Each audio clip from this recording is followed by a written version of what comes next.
듣기, 말하기, 읽기, 쓰기에 몰입하라. 하버드 퀴즈 상위 1%의 비밀.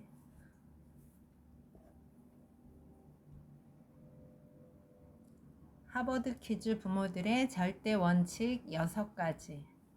부모가 모범을 보여라. 스트레스는 아이의 뇌를 파괴한다. 항상 웃게 하라. 공부보다 중요한 잠 충분히 재워라. 많은 장난감은 독. 결핍으로 생각하는 놀이를 하게 하라. 스킨십과 눈맞춤으로 애착을 형성하라. 스마트폰은 독. 책임질 때 사줘라. 고전 읽기는 읽기의 완성. 깊고 힘있는 생각은 고전으로 키워라. 어렵고 오래된 책만이 고전이 아니다. 고전으로 뇌 구조를 바꿔라. 고전은 사람에 대한 이해력을 키워준다. 고전으로 상상력을 키워라. 고전, 어려운 것은 덮고 읽기 쉬운 것부터 읽어라. 쓰기는 아이에게 줄 수 있는 최고의 선물. 쓰기로 아이에게 마법의 지팡이를 선물하라. 손으로 쓰다 보면 창의력과 상상력이 뿜어져 나온다. 일기와 독후감은 한 줄 쓰기로 준비하라. 눈술은 일기와 독후감으로 충분하다. 오감 쓰기와 대사로 글에 생동감을 입혀라. 퇴고를 통해 글을 배우고 완성하라. 자기 주장 글쓰기는 최종 병기. 도전함으로써 아이는 성장한다. 우리는 무용 지식을 배우고 있어요. 불필요한 지식을 공부하는 현상에 대해 말한 석학이 있습니다. 지난 2016년 6월 27일 87세 나이로 별세한 미래학자 엘빈 토플러입니다. 그는 이같이 말했습니다. 한국의 학생들은 하루 15시간 동안 학교와 학원에서 미래에 필요하지도 않은 지식과 존재하지도 않을 직업을 위해 시간을 낭비하고 있다. 현재 교육제도가 무용한데 계속 존재하면서 다른 대안이 나타나는 것을 막는다는 사실이 답답하다. 이렇게 그는 한국의 교육 방식을 비판하였습니다.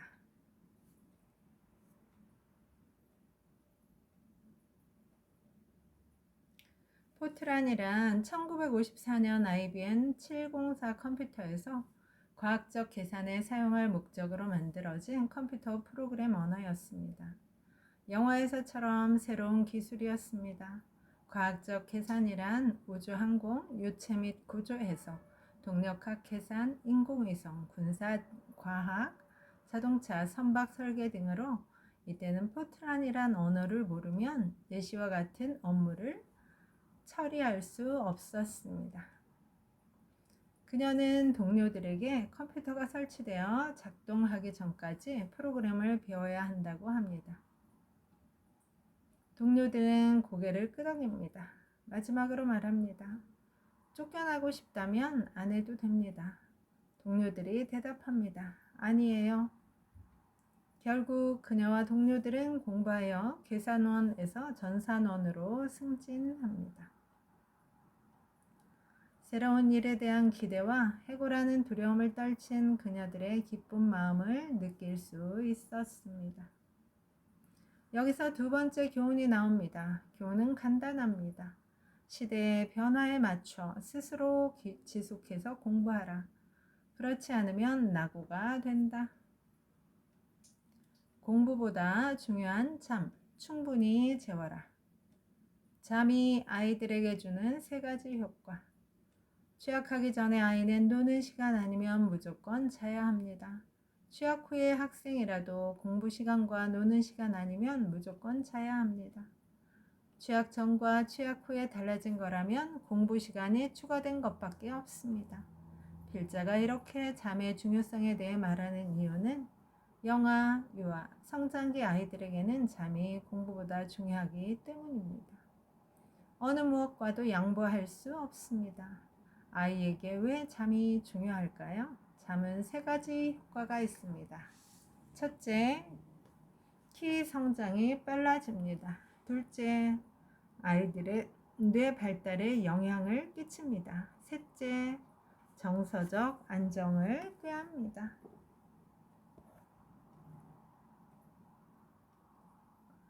이렇게 간단한데 도전하지 않나요? 도전하는 방법은 간단합니다. 돈이 들지도 않습니다. 응모전 사이트를 보고 내가 도전하고픈 영역을 찾습니다. 처음에는 독후감과 수필 부문에 응모하는 것이 좋습니다. 글이 짧아 잘못 썼다고 생각하면 전체적으로 다시 쓰기가 쉽습니다. 나와 관계된 영역이라 소재 찾기도 쉽습니다. 운영 조직은 국가나 공공단체에서 하는 것이 좋습니다. 준비를 위해 과거 수상작을 5년치 읽어봐야 하는데 자료가 많아 준비하기 좋기 때문입니다. 여러분, 글을 언제 쓸까 하지 말고 쓸 일을 만드십시오. 라디오나 수필, 독후감 공모전에 도전해보세요. 하다 보면 됩니다. 우수작들을 분석하는 것만으로 좋은 글을 만납니다. 뽑히면 상금도 나옵니다. 아이들과 함께 도전하고 성공 사례를 아이들에게 이야기합니다. 도스토옙스키, 셰익스피어, 모차르트, 베토벤 다들 위대한 작가이고 음악가입니다. 사람들이 잘 모르는 사실이 있습니다. 위대한 작품 뒤에는 우리들이 모르는 수많은 작품이 있다는 사실을요. 우리가 기억하는 작품은 그들이 만들어낸 수많은 작품 중 하나입니다. 떨어졌더라도 우수작을 읽어보고 자신이 왜 떨어졌나 아이와 함께 분석하며 성장합니다. 여러분, 배웠으면 써야 합니다. 글은 써야 향상됩니다. 도전하는 웹소설의 주인공이 각성하듯 어제와 다른 새로운 내가 되십시오.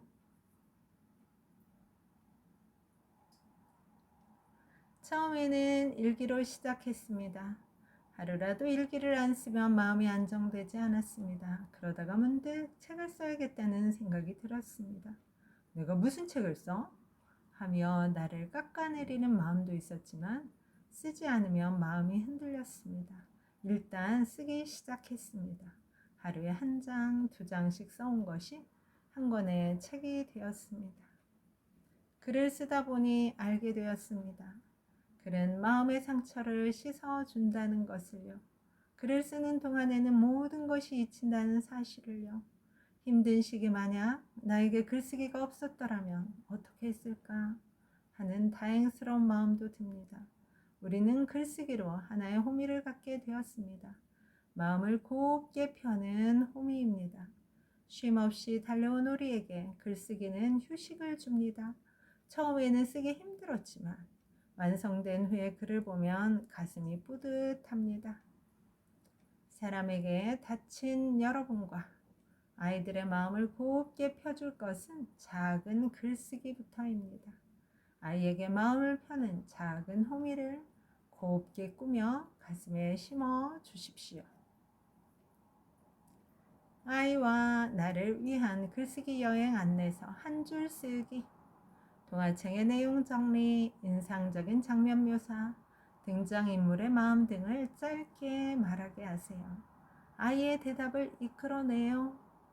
아이에게 정리한 것을 말하게 하고 소리내서 쓰게 해요. 시간은 5분을 넘기지 말아요. 생각을 정리하고 훈련한다고 여겨요. 3줄 쓰기. 요령은 한 줄 쓰기와 같아요. 한 줄 쓰기를 하다 보면 저절로 쓰는 양이 늘어나요. 한 줄은 글의 요약, 한 줄은 느낀 점, 한 줄은 나의 결심 등을 적어요. 중요한 것은 아이에게 말로 먼저 정리한 다음 쓰게 해요. 목차 쓰기. 글밥이 많아지면 해요. 한 목차가 끝날 때 빈 공간에 그냥 쓰게 해요. 목차의 주제, 중심 내용, 느낀 점을 적어요. 단편 소설을 읽히고 써도 좋아요. 3줄이면 충분해요. 서평 쓰기. 읽은 책의 맨 마지막 장 빈 공간에 쓰게 해요. 다음 날을 넘기지 말아요. 쓰는 방법은 독후감 쓰기와 같아요. 독후감 쓰기의 전 단계예요.